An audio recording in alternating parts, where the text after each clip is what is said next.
Well, hello everybody, and welcome to part 3 of the First Steps to Manager training. And this one says it's all about the CCs, and this time we're covering sponsoring. So we're going to cover how to sponsor and why sponsoring is important. We're going to be helped tonight by one of the managers from the New Horizon team, and that's Laura Richardson. So she's going to be on first, taking you through the first slides. I'm going to do the next batch of slides, and then we're going to split the task between us at the end. And that's it. We'll get through this, and once you've done this, there's tasks at the end for you. Don't feel overwhelmed by the tasks. All the tasks are is reiterating what we've gone through and what you need to be thinking about. If you feel overwhelmed by the tasks, just talk to your upline manager or give Yvonne or myself a ring, and we'll talk you through the tasks, because they look like a lot, but it's only really what we should be doing on a regular basis, and we'll explain that better as we go through it. So I'm going to pass over to Laura. All right, Laura, do you want to introduce yourself? And then I'll click on your first slide. Okay, so good evening, everybody. As Kevin said, my name is Laura Richardson. Many of you might have already met me, but if you haven't, I'm sure I'll meet you soon. So tonight we are going to take you through the sponsoring, and it's my job to start off with how to build a team and talking about our business cycle. So if we can go to the next slide, and basically it's how to build a team is very, very simple, and the business model that we've got in place is this very simple business cycle that Forever have put together, that all you have to do is go around it. And the only difference between how you build your business and how somebody else builds the business is the bit in the middle, which is your reason why, as to how quickly you want to build it and what you want to achieve out of it. But everybody, no matter how fast or how slow, go around this business cycle, and it's just like a wheel. The more times you turn it, the quicker your business is going to build. So as you can see on there, that it starts with who do you know, and the reason that we have this business cycle in place is so that it is duplicatable, it's very simple, so that anybody and everybody can replicate this wherever they live and do it, like I say, at their speed. So it's very, very simple, and it's just a case of learning the skills so that you are competent and confident in all those areas, all those quadrants that you can see around that wheel. And that's something that we're going to take you through during this presentation, as to how you go through those sections so that you can take a prospect all the way around that cycle confidently. Okay, so if we go on to the next slide, we'll talk about who do you know. And this is where we ask you to write your who do you know list. And this can start, it says on here, 300 to 1,000. Well, that sounds a little bit overwhelming for new people maybe, but I would start with just maybe 100. I think 100 is a really good ballpark figure to start with, so that you can start looking at people in your close network, and then you can expand that by going through more people, and we can talk to you about how to expand your who do you know list later. So this is a list of everybody that you know, but also people who know you. It might be people that you've had contact with at school. It might be people that you have contact with now that are your neighbours, your family, your friends, your close associates should be in your first 100 list. And this is just to give you a database to start from, because every business needs a network and needs a database to be able to share this information with. And it's no different to if you were opening a hairdressing salon or whatever. You'd need to get yourself out there and promote what it is that you're doing, and you'd want to share it with those that you know and you care about first. So as well as the who comes to mind first, you can also then look through your Facebook friends list. Many of the people that are on my Facebook friends list I've had contact with, but I might not class them as direct friends, close friends, so warm market, but I've had some connection with them in the past. And so they still go onto your who do you know list, so that you can start building a profile of that person and start getting to know them, so that when the time is right, you can feel that you can approach them and share the business and products with them. You might also have a LinkedIn profile, which again, you will have contacts on there that you can add to your who do you know list. You might have WhatsApp, you might have Twitter, there's various other different social medias that you will currently be using that'll have a different network of people on. And I would always say to download them and physically write them onto your who do you know list, because some people, you might just think, oh, well, they're on my Facebook list, so I'll just go through all my friends on Facebook. But until for some reason, until you physically put pen to paper and written that person's name down, you don't have a connection. So it's really important that you do physically write them down and put some little comments so you can start building a bit of a profile in your head. And it'll also trigger your mind as to who else you know, that you might know, friends of theirs that again are not on your who do you know list at the moment, but who you can also connect with through that friend. So it's opening up other people's networks too. And this is something that you can need to think not just locally, but nationally and globally too, because we want to take full advantage of the fact that Forever is an international company. So don't just think local to start with. Definitely open your mind as to who you know all over the world and get those names down, because this is the main focus. Without a who do you know list, you're going to struggle to get around this cycle, because that is the first job that everybody needs to do. Okay, so going on to the next slide then. This is how you can expand your who do you know list and really sort of explore your mind as to who you have had contact with, starting with who you know now, in your present moment, your neighbours, your current friends, mums at school that you're associated with, but then really looking back on your timeline as to who you've had contact with in the past, where you maybe used to live, where you used to go to school, friends that you might have met at college. There's various things that will have happened in your past if you've had a different career. Many people have various different careers and go into different workplaces. So you will have a network and a contact base in those jobs too. So it's a case of getting back in touch and writing those names down so that you can go back to them and revisit them and share this wonderful opportunity with them. So as well, if you've moved house, not many people only move once. It's something that you might, when you lived at home with your parents, you might have moved on then to your first home and then expanded and moved areas altogether, or expanded your family and moved into bigger premises. So again, you're going to have had different neighbours at those different locations. So really kind of open your mind. And again, not only your family, but if you're married, who's your family of your partner and their friends. And again, kind of really, I suppose it's like a family tree really, that you're opening up to see how you can network and how you can really expand this who do you know list, so that you're making contact with anybody and everybody that you've once had contact with. And then looking at going into the future, obviously reconnecting on Facebook, you'll find that there's mutual friends of your friends that you can make contact with if there's a mutual interest there. I'm part of lots of groups on Facebook, particularly with animal care, people like mums groups. So there's lots of people on there that are maybe not my friends yet, but there might well be a connection somewhere where we can make contact and add them to your friends on Facebook. I would never just randomly add people on Facebook unless I've had a conversation or there's been a comment somewhere, if they've shown interest in something that I'm sharing, or we've had a mutual friend that we're having discussions over things that we can have a reason to make that contact. So just looking at different opportunities really. If you've got a hobby, if you go to different clubs, if your children are parts of different clubs, it's looking at the social group that's there too, and really just not being judgmental when you're putting names down on paper, thinking, oh, they won't be interested in this, or you know, they've already got their own skincare products and they wouldn't be open to this, because it's not for us to decide. Many people on the outside look like they might have a great life and might have it all, but you find it's those people that actually are really struggling and don't have the time to enjoy their family. So just don't ever question anybody's ability to look at this business, because it's the ones that you wouldn't necessarily think of. It's normally the ones that are on your chicken list that turn out to be the ones that are really eager for something like this.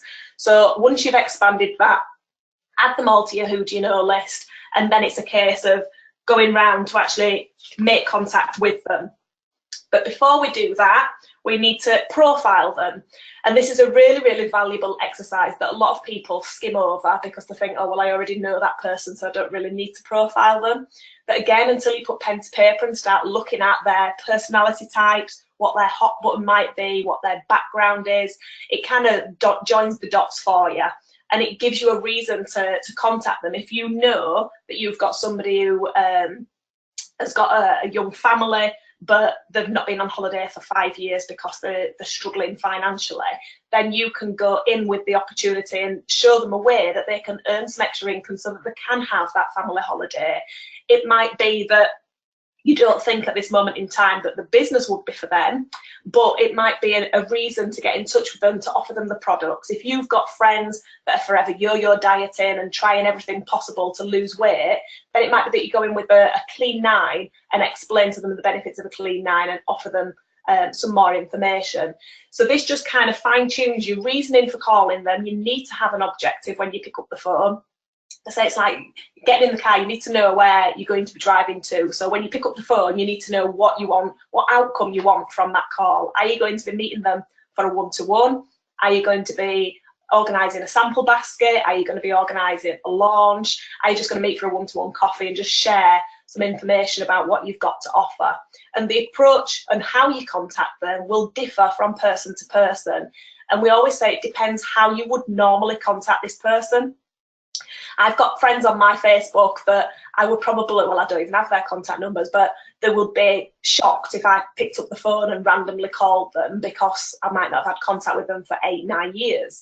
So I would normally just do my private message and just get back in touch base and explain what I've got to offer. So it might be that you pick up the phone, which is something that you probably do with your close family. I wouldn't ever text my mum. I would always pick up the phone and speak to my mum. And there'll be friends that you also do the same. If you contact your friends generally via text, then use a text. But have a different way, a different method for each person, depending on how you would normally contact them. So that it's not pushing you too far out of your comfort zone. And it's not making them suspicious as to what it is that you're calling them for. Or if you're just calling them randomly out of the blue, and that's not something that you would normally do. Face-to-face has got to be the best approach, and I think that is something that is really, really powerful, and you certainly get the best results if you can get face-to-face with somebody and share more information with them and find out more about them and whether there is a need for them to have a look at either the products or at the business. So what we need to do is ideally profile your first 15 to 20 people that are on your who do you know list. Again, I would say from personal experience, don't pre-select. Literally go down your list and go with the first 15 to 20 on there. Start doing a profile sheet for them. Have a look at where there might be a hot button, where there might be a need for either the business or the products, and then decide how many people you're going to commit to contacting on a daily basis. And we say that if you're part-timing forever, then 2 to 5 contacts a day is pretty okay. If you want to do this full-time and you want to build your business fast, then you really need to be doing at least 5 to 10 contacts a day. And that's something that you need to commit to. So don't commit yourself too much if you haven't got the time. Don't commit to doing 10 if you're only going to do 10 one day and then only do 2 the next and 2 the next. It needs to be consistent. And again, that's from personal experience. I had days where I would just blitz and I'd do 15, 20 contacts in one day and then I'd do nothing for the rest of the week. And it just doesn't work. It needs to be small amounts every single day, just bite-sized amounts. So do what you can physically manage and that you can maintain for at least 6 months to a year, just doing those regular contacts all the time. And but you'll just find it'll become a habit. You won't even have to think about it. You'll have your who do you know list, you'll have your profiles, and you'll have your 7-day plan. And you'll literally every day just go down the list and contact 2 people. And it just becomes a bit of a walk in the park. It's just natural, and you think this is your job description. This is all we ask you to do in Forever, is to contact people if you're wanting to build a business and sharing the products with people to build your retail income. So it's as simple as that. I wouldn't overcomplicate it. Lots of people try and find another way and think that they can reinvent this wheel, but it's been tried and tested for 40 years. So our advice is just to stick with it, just go with it, and just trust the cycle because it works. Okay, so I'm now going to pass on to Kevin, who's going to explain how we actually make contact and take the next step. Okay, so over to you, Kev. Thanks for that, Laura. And as Laura said in that as well, I can't reiterate enough the need to do a profile sheet. Laura did say that, if it's somebody you know well, you think, oh, I don't need to do that.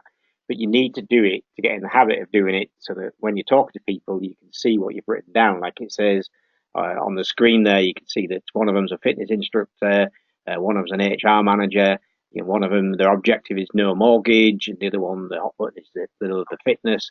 So you need to remember that when you're working out how you're going to approach them or what you're going to say to them, because you will You never change your story. The reason you're doing forever may change over the years because your goals might get bigger as you achieve things. But the reason that you first came in and your background never change. But what changes is the way you present it to people. And that's what we're going to go through here. First of all, we've got to decide, we're going to make a phone call, let's say, in this instance. So we're going to be making a call. It could be a text message. We'll go through that as well later, what to put together in a text. But once again, it's got to be your words. So you need to know a bit about the person. You need to know their personality. We need to use information that's listed in the relevant profile sheet, so we're keeping on track. We need to know, if we know what it is that we think they're looking for, like if they are looking for that holiday they haven't been on for a long time. And then you can always use the value your opinion approach.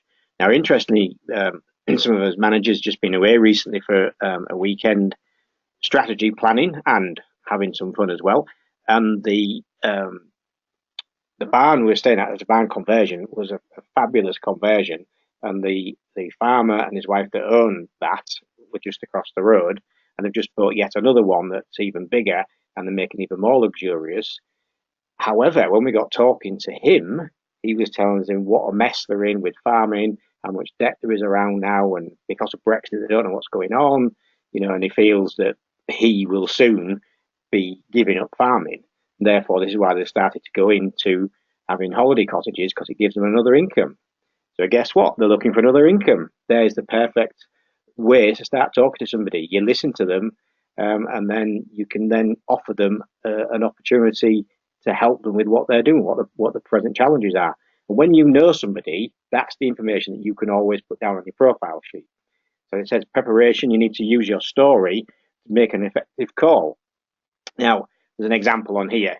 I don't agree with all this wording, and these are just examples, they're not my words.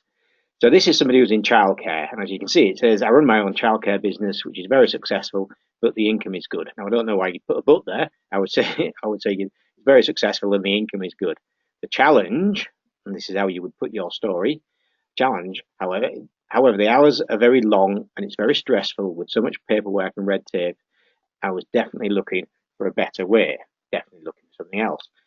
The solution part of your story is, through a friend, I came across a dynamic global brand which offers not only much greater potential, but also time flexibility, and the option to travel with them. So what you've got there is the background of you in this example. You've got the challenge that you faced, and then you've got the solution that you've got. For me, my background is in engineering. I worked for British Aerospace, designing military aircraft. The challenge was I lost that job through ill health. I'd been out of that job for so long that obviously the technology had moved on and I hadn't. However, what I did find is some of the products that I'd been using to get my health back, there was a great business attached to it. And I've now built a business that means I don't have to go back into that engineering environment that is a dying trade. So that's my background, that's my challenge, and that's my solution. You will have your own background, obviously. You'll have your own challenge, why you looked at forever, and you'll have your own solution, what you see this can give you. You might not have that yet, but you will still have in your mind what you believe forever can give you. And don't underestimate not having big goals, because if you could just say to somebody, my background was as a civil servant or as a nurse, the challenge was the hours were getting longer, my pay's been frozen for years. However, what I've come across is this great business that gives me an extra few £100 a month, and it's made a huge difference to the family budget. That will appeal to more people than somebody who has a very, very specialised story. Mine being ill, losing my job through ill health and being ill for 5-7 years before I could look at doing something again, is quite specialised. So it doesn't appeal to as many people as people that are in a job that they don't particularly like and are stressed out and are not getting the pay rise that they think they deserve. So write your story so it's true to you, but don't underestimate the power of every single story. When we call it a story, it's not made up. It is your background, it's your challenge, and it's your solution. But it is, in effect, your story. You need to get used to telling it, just like a story. So you can see there with the future, I'm so excited. After lots of years, I found something that I feel I can really achieve all I want to in my life. You've got to put the words together that are right for you. So don't just read this and think, oh, I'll copy that exactly. You need to put your words together for your background, your challenge, your solution, and how you feel the future is going to be. Then we decide what we're going to do. Once we've got our story in our heads and written down, I suggest you write it down and practice it. Practice it to your partner, practice it to your kids, practice it to the dog, practice it to the cat. Anything that'll listen and won't run away, practice your story with. So you've got it second nature if somebody asks you why you're doing this or why did you get involved. Then we make the initial contact, and as Laura said, that will be one of the methods that suits how you normally talk to people. So it might be a phone. In my case, it would be a phone call most of the time, phone call or text. I do very little Facebook work. Those who don't know me will know that. I do face-to-face, and I'm doing product launches as well. So I would use a variety of those methods depending on the person that I'm talking to. You use a system or method that suits you. If you normally text everybody, then that's great. My nephew, with a little while ago, we were waiting for his fiancée to turn up, and she was late. So I said to him, "Why don't you just give her a ring?" He said, "No. If I give her a ring, she'll think there's something wrong. I'll send her a quick text or a message or a WhatsApp, but there's no way I'm going to ring her. We only ever ring people when there's a problem, and somebody being a few minutes late isn't a problem." So that's why you've got to contact people in the context that you normally contact them. Doesn't matter if that's how I would normally contact them. It's how you would normally contact those people. Bear in mind what you're going to talk about as well, with the what they're like and what they're looking for, if you know that, or you can use the value your opinion. Examples on the screen there. If you've got your First Steps to Manager booklet, if you've been to the training, examples are all in there, or as you can see on the screen, if you can read it on there, it says value your help and opinion. It goes on, basically says, I've just started a business which I'm really excited about. I thought about you straight away. It has massive potential. I wonder if you may be able to help me, and take a look at it and let me know if there's anybody that you think might be interested. So there's an example text on the screen. Let me just close that bit so I can see it. So there's example text on the screen. Once again, you'd have to text in your words, and these probably wouldn't be your words. "Hey, how are you? I don't know if you've heard, but I've started a new really exciting business with the potential to make a second income of £1,000 a month. Would love to show it to you. Might be something you would like to do with me." So, like most text, short and sweet. You could probably even shorten that a bit more. But use that idea, that principle, put it into your words. Facebook message. Once again, in your words. That's as if you would normally Facebook people. Don't just spam messages to people on Facebook. If Facebook see that you're doing that, they can close your account. They will certainly suspend your account for a while. If you do it again, they can close your account. So, example here for a Facebook message, it says, "Hi Dave," then it says, "Engage in general conversation." And then you go in with you've mentioned that you would like to leave work, spend more time with your family, buy a new car, whatever it is that you know about them.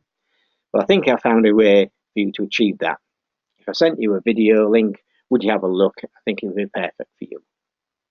Now, you can use a perfect example is when Emma Cooper talked to Lisa Prescott. Lisa's Emma's top distributor in the business, and she just literally said to her, "I think I've found something that means we don't have to go back to the police force. Get your skinny ass around here and bring 200 quid with you." And that's how Lisa joined the business. So it only has to be an approach to somebody that you know that they will respond to. It doesn't need to be technical. It doesn't need to tell people everything that's going on. It just needs to be something that's going to get their interest. And if you knew somebody well and they said to you, "Hey, I've got something I'd like to share with you. Can we meet up for a cup of coffee and have a look?" Then why wouldn't you? You're not going to say no to something that's as general as that. Then what you've got to get yourself ready for are any questions, because people generally will come out and ask you some questions. Typical ones are, is it selling? Is it a pyramid scheme? I haven't got time. Is it one of those things? And you just got to get used to answering these and practice these with your sponsor. So the is it selling? The great answer to that is, why is that what you're looking for? Why do you ask that? Is that what you're looking for? Because they might be looking for a sales job. Is it a pyramid scheme? Nice, easy answer, once again, is why is that what you're looking for? And chances are people that ask you that don't know what a pyramid scheme is anyway. And I would say nowadays that's not something that comes up so much. When we started in the business some 20 years ago, then that used to come up all the time. Nowadays, it doesn't come up anywhere near as much as it used to. And if you're just honest with people and they say it is a pyramid scheme, you could say, well, I don't think so, but what's one of those? And ask them to explain it to you. Most of the time, people don't know what a pyramid scheme is. And whatever they come back with, I always say, well, no, it's not one of those. You know, it's a legitimate business. You can see some answers at the top of the screen there. We're a 35-year-old company. In fact, we're now a 40-year-old company with a proven track record, and we're approved to trade in over 100 odd countries worldwide. So obviously, we're doing everything right. We're not doing anything illegal. The I haven't got time, that will generally only come up if you've told them too much. Because how do they know they haven't got time? They don't know what it is yet. My answer to I haven't got time would be, if it came up, something along the lines of, well, I know exactly how you feel. I felt the same. But what I found was when I looked into it, I could actually fit it in the pockets of time that we do all have available during the day. And the great thing is, busy people usually build this business quicker, which is true. It's true in most things in life. Busy people usually get on and make things happen quickly. So those are great answers to have. An Andy Waring special that's an interesting question. Why do you ask that? That's good in some cases. In other cases, like in Laura's husband, it just totally infuriated him. He said, I've asked you a question, I want an answer. So just be aware who you're talking to and the best way to answer them. If they ask you a question that you don't know the answer to, be honest. Say, well, I don't know. I only just got started. I'm just sort of getting things going. So, let me find out about that and I'll get back to you. There you go. There's some answers. The company is called Forever. Have you heard of it? That's always a good one to ask people, because if they've heard of Forever before, you want to know, because it's pointless you spending some time talking to them and saying too much when they've already looked at it and they're not interested because they've been there, done that. We're a $2.5 billion global business trading in over 150 countries. Who can argue that that's not a successful business? So we're a $2.5 billion global business trading in over 150 countries.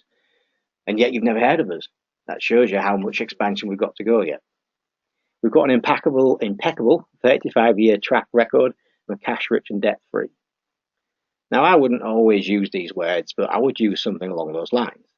That we've been operating now for over 40 years with cash rich and debt free. In the UK, we're turning over, I just say, in excess of 100 million. And we hold the head office holds the IIP accreditation, which is a government approved body. So that means that we're linking some credibility to it. Another answer, if they ask you what it is, we're in the health and wellness sector, which, as you know, is booming. And it is tipped to be the next $1 trillion industry, the health and wellness sector. So lots of different answers you can give to what is it. What you don't want to do is try and give them the benefit of your vast knowledge of Forever. So what you don't want to do is say to them, well, it's the company that Rex Morn started off way back when. He started off with his own cash, and he's been building it year on year. And when we've all started off, the products were all in the same packaging. Now what we do is we grow more aloe vera than anybody else in the world. We stabilise it. We're the only company in the world that's got a patented stabilisation process. And the way it operates is our head office is at Warwick, and we all order products from up there. Then they get delivered to us, or we can deliver direct to the customer. You're trying to tell people too much. You give them enough information to get them interested to take them to the next stage. Because all we're doing is contacting them, giving them some information, enough information to agree to meet up with us. Because what we do then is we take them to a business presentation, or we do a business presentation online. So it is, to some extent, all about less is more. And what people buy is your excitement. When you're first getting started in this business, what people are interested in is what's excited you. So if you're new, you saw something in this that excited you. And it's that excitement that the people you talk to, the close people who know you, will want to buy into. They won't be that impressed with the stats about Forever. They want to be impressed with you. And why did you look at this? And then they're impressed because you've shared it with them. So there is no hard and fast rule about this. I'm afraid it is a case of practice, then get out and do it. But make sure that you work with your sponsor, the person who first brought you into the business, because they'll have experience in this, so they can help you put the words together that suit you best, and then listen to them. You know, go out with them, listen to them. If they're sitting down with somebody and talking about the business, or if they're doing some phone calls, sit with them and listen to how they talk. Then you can listen and learn, and then you can have a go at some of yours as well. A great way to go through this is if you're going to phone people, is have a session with your sponsor where they'll do some phoning with you. So they can listen to you on the phone, they can feedback perhaps the good bits, feedback perhaps the bits that weren't so good, and then you can keep tweaking what you're saying until you get it absolutely spot on.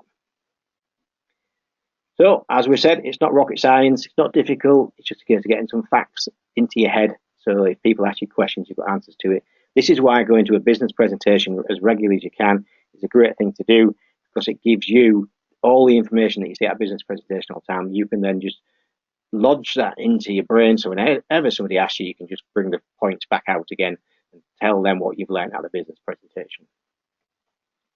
So we're going to go on to the tasks now, and as I mentioned before, don't get overwhelmed by the tasks. The tasks are just a quick recap of what we've just been through. You need to do some screenshots of these if you can, perhaps, so that you've then got them there so you know what you're doing. But more importantly, talk to the person who introduced you, talk to your plan manager, and they'll talk you through the tasks and the best way for you to do them as well. Because it depends how quick you want to go, that's how quickly you complete these tasks. So I think Laura's going to go through the first set of tasks. So back to you, Laura. Okay, hello everybody. So as Kevin said, this is just really a recap and a review of what we've already discussed this evening. So go back through your notes, go back through your First Steps to Manage booklet, and just have a look at where there's areas where you need to develop your skills. And because the business cycle is so simple, it's just a case of you getting good at all these things that you can see on the slide. So your who do you know list, making contacts, the business presentation, and actually setting some goals and planning and training. And like I said, like Kev said before, any areas that you're not confident in or you want help in, come back and speak to your upline so that we can help you around this cycle. Because the quicker you learn these skills, the quicker that cycle is going to move and the quicker your business is going to build. So then have a look at your contacts, and then obviously that's the way that your business is going to duplicate, because this is then what you're going to feed down to your team as you start recruiting. So just keep it really, really simple, but just get good at learning these skills. So the next, sorry, I think I was speaking too fast for you there, Kev. Sorry. So practice using the cycle until you are confident in each of those sections. Write down your who do you know list. If you've already started writing it, keep expanding it. It's a forever growing list. It never ends on your who do you know list, because you're forever meeting new people every single day. Start making some contacts. Learn and practice the one-to-ones. I did this using friends as guinea pigs, but kind of underlyingly hoping that they'd see something in it for them. But friends are really good at using them to help you to build your confidence, because they will give you their honest feedback as well, which is what you want, because that's how we learn. Attend your BPs, because that is vital for you to become confident in what you're saying, and you'll pick up new tips every time and new bits of information that you might not have heard or you've missed the first time, because it can be overwhelming when you first come to your first BP. Be clear about your own goals, and be competent in being able to plan new team members. So if you know where you're going and you know how to do this business cycle, then that's something that you're going to be confident and competent in doing as your team grows. And attend all the relevant trainings. You can't ever be 100% confident in all of what we do in this business, and it is a learning journey, and you've got to be prepared to be able to learn and pick up new skills all the time. So any trainings that are coming up, attend as many as you can. The First Steps to Manager one that Kev says is going on this Sunday, I would urge you to do, whether you've done this rolling programme or not. I think seeing it live and actually having help to do these tasks is very, very valuable. The online trainings are fabulous for those that can't attend trainings, but if you can, please don't use this as an alternative. So using your who do you know list, start writing your list of everybody that you know, like I say, not just the ones that you think might be interested in the business, but using the people that you've got on your friends list on Facebook, LinkedIn, Twitter, WhatsApp. Just open your list and your database and write those names and numbers down. And then thinking, obviously, locally, nationally and globally, as we mentioned before, because the fact is everybody that we know that's over 25 will know at least 500 people and 4 of them are probably called Dave. But that's just common stats. Everybody, I think, when we speak to first people and we say, right, you need to write who do you know list, say, well, I don't know many people. It's surprising how many people you do actually know. So don't be shy and just write those names down and get your business started. So start by doing yourself a timeline. I found this a really useful exercise to do for myself. Filling in all the jobs that you've had, do it as like you can brainstorm it off the timeline, and then write in the names of those people that you met in that workplace or from that school, and start really opening your mind and make your list even bigger. Like your Christmas and your birthday card list is something that they might not be on your friends list because they might be older relatives, but still write them down whether they're interested or not, because they will have friends that might well be interested or grandchildren that may well be interested, but you still need to make contact with that first person and ask for that referral. So obviously then using the list to find who you know or who knows them to be able to make that list even bigger and more expansive, if that's a word, expansive. Start profiling at least 20 people. And maybe choose, I know I said before, just go down the list and pick any, but to be fair, the people on my who do you know list probably were the people that I am closest to that I would want to work with, because they were the people that came to mind first. So who you want to work with, the great thing about Forever is that you can work with who you want to work with, not just any Tom, Dick and Harry. It's great that you can work with those that you like and you care about, because it's a massive team and you want to be sharing the same vision. So profile those people first, and then remember your objectives when you start making contact with them. You know, whether you want to arrange a one-to-one, whether you're going to send them a video clip, whether you're going to send them a link to your website, or whether you're just going to organise a puck drop so that they can start looking at the products. And then decide the best form of contact, as to whether it's going to be a phone call, a text message, messenger, a face-to-face, as we mentioned previously. But that's obviously the key, that you need to make the contact and decide what you're going to be offering them. So when you're doing your profiling, you need to be looking back at the list of who do you know that you've already done in session 1, and then obviously your expanded list from your timeline, and then decide which is the best way to introduce them to the products. It might be that you've already spoke to them about the business and they don't think it's for them, but we always say at the end of the BP, if the business isn't for you, please take a look at the products, because they are amazing, and many of my team members have come through using the products that might have originally said no to the business. So if you can get products in their house, then you're kind of halfway there. So write a list of 10 to 15 people that you're going to invite to your launch.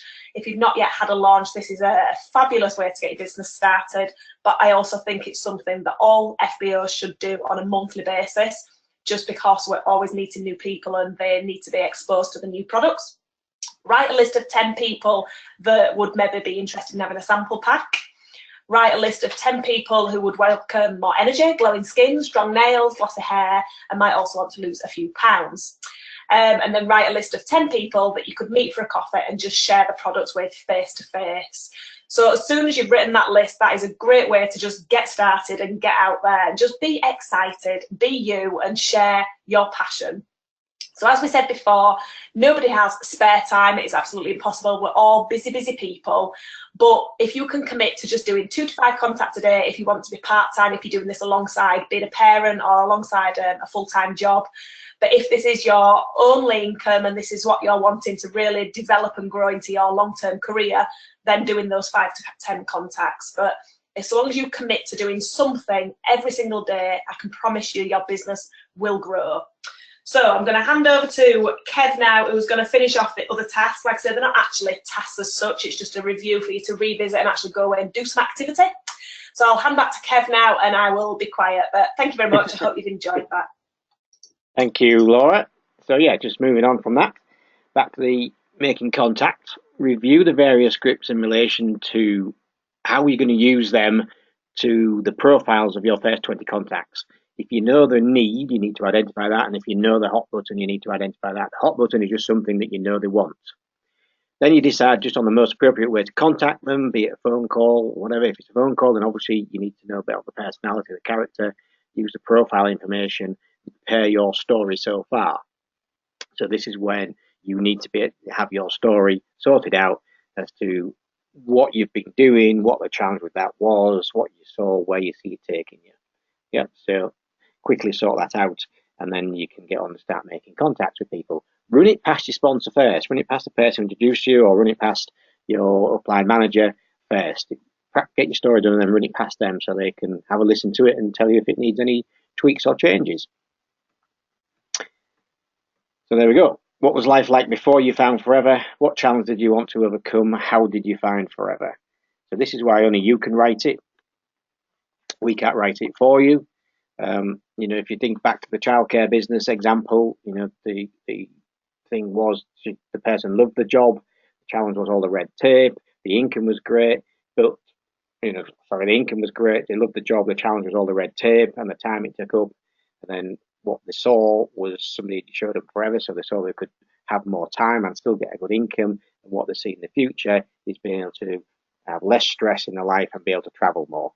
So that's how you want to structure your story.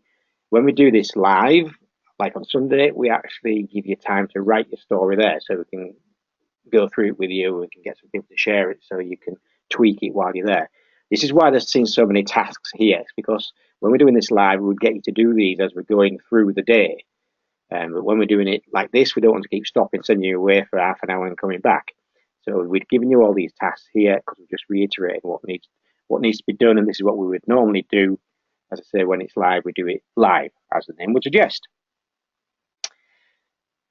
So write your list of 10 prospects that you would text. It says there, the challenge. Do it in the next 20 minutes. Think of 10 prospects that you would normally text, and then text them. Use the £1,000 example that we talked about, but use your normal greeting and vocabulary.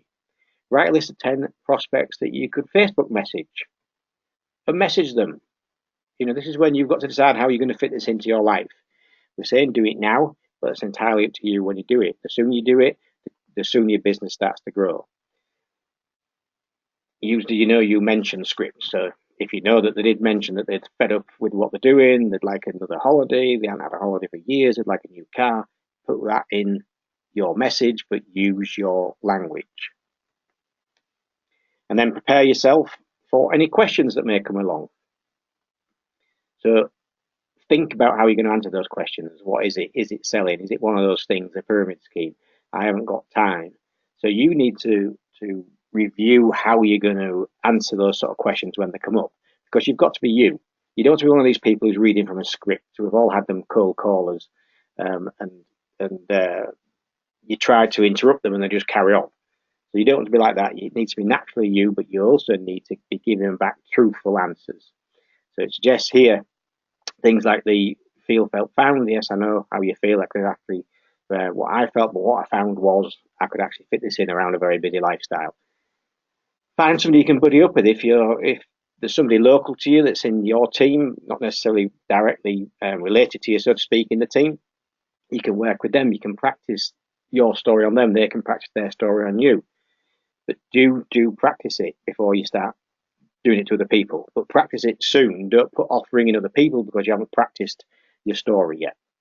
And it is, as Laura said, all about, in the end, taking some action to actually do things. Because unless we do something, nothing will happen. It says, so once you've completed all the sections from this task, please make contact with your upline manager who will be eager to offer support, and you'll be ready for the next First Steps to Manager session. Don't wait until you've done all the tasks. If you're stuck on a task or you're not sure, talk to your manager. Don't just sit there and think, oh, I'm not sure what to do, so I won't do anything. So don't be paralyzed into inaction. If you're not sure, get back in touch with your upline manager, get back in touch with Yvonne or myself, and we can talk you through it. Because it's not complicated. It just seems like a lot when it's gone through in a short period of time here. We've gone through this in it's now 20 past 8, so it takes us about 50 minutes.